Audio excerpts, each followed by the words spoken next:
And so, with that being said, maybe the players that you get are not day one starters on defense. Maybe you've already addressed those through free agency. And so, Milton Williams, Andrew Billings comes back healthy, and Javon Dexter takes a step in the forward direction again. I think he can improve so much more than last year, and he did have improvements, and that gives you what I think is a nice triumvirate. If that doesn't work for you or tickle your fancy and you want to be a bit cheaper and go draft and a cost efficient defensive tackle, Detroit has a guy by the name of Leroy Onwuzurike. I think while he may command more of a proven penny, he would not command the dollar amount of a Milton Williams. Still allows you to be flexible to draft a Mason Graham if he were to fall to you at 10, or even, like I said, we're trading back later into the first round or something to that degree. Maybe you focus on it in the second or third round. But I do believe that Milton Williams will be the ideal. And I do want to stock everything with a veteran presence and fortify everything through the draft. If that can be achieved, I think that gives you the best chance for every player that you've drafted to grow and properly develop. And it also gives you the opportunity for immediate success right now. And while we talk about immediate success right now, there are several guys that have vaulted themselves way up the draft board on the defensive end, outside of what do you call it? The two main defensive tackles, which would be Smell the Roses. Smell the Roses, Miss Raquel Rose.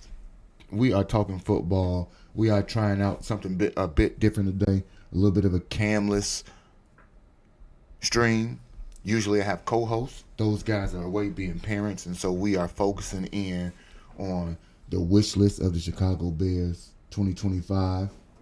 Mercer University Bear. All Bears work for me. Golden Bears, Grizzly Bears, Brown Bears, and Mercer Bears.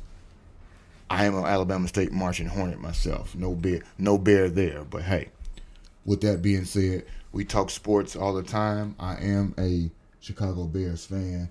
And as I stated, we are talking defensive tackles right now as my wish list for the Chicago Bears and how I think they can address the off season.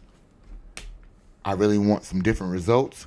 I do believe that comes along with trying things a bit different. And so with that being said, I just gave out my particular favorite for a free agent signing, which would be Philadelphia defensive tackle Milton Williams, a 27-year-old mammoth of a man. Plug up the middle, and they can also go ahead and draft someone. With that being said, I move on to the defensive end, and I will be by to check out some more of your content today or tomorrow, I should say. I do appreciate you pulling up, hanging out. Thank you for the subscription. As you know, I am daily trying to grow.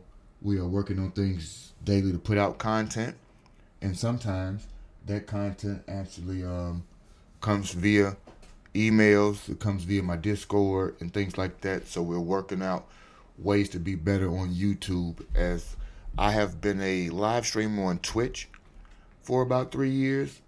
YouTube is a new beast, and I am learning daily that it's a beast that I have to go ahead and learn how to tame.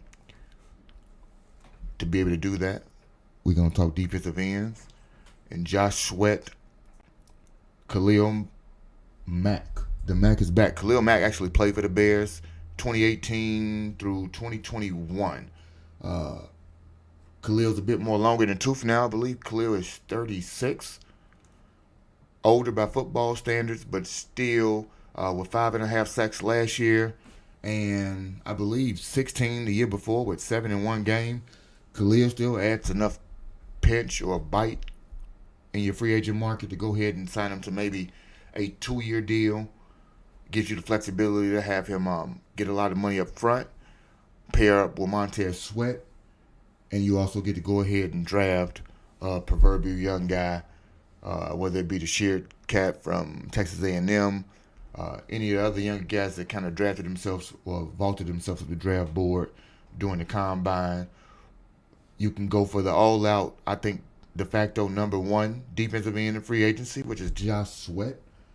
The Philadelphia Eagles will have a lot of people on this list because obviously they're the champs, and when you are the champion, people want to poach all of your players because they look the best right then. People smelling those roses at that point, to use a pun, and they want the best of the best on their team. And everyone who's on a championship team is seen to be the best, even if they're not. So they're going to be up for heavy paydays, or hefty paydays, I should say. And so Josh Sweat, to pair up with Montez Sweat, I think would be something that is a kind of a wish list for me. I like the marketing aspect to it of the Sweat and Sweat.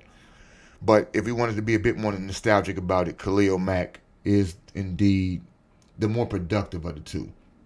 Josh is younger.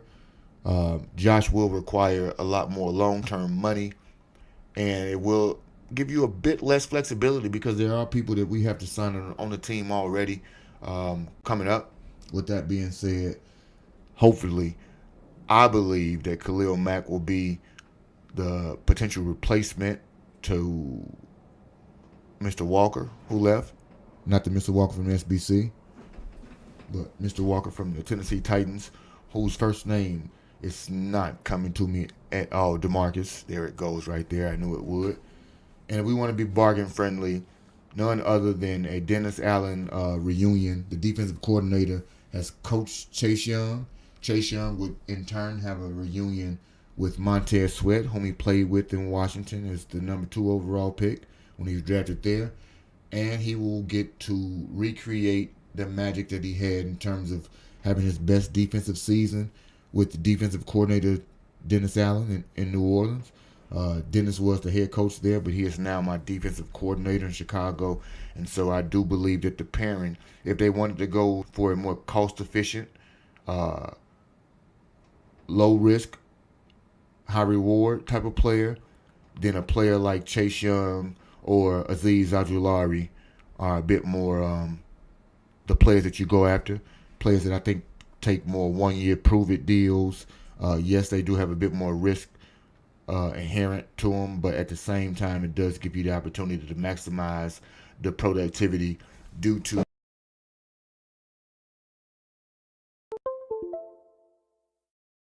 history has sapped them of playing time, but along with not playing, it has preserved their bodies, made them a bit more able to take a beating for a longer time.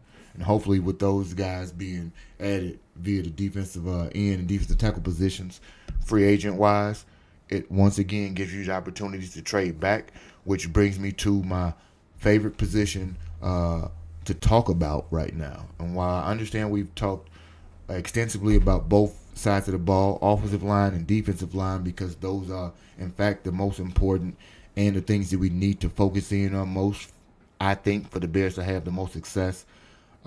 Ultimately, a balanced offense goes along with the run and the pass game.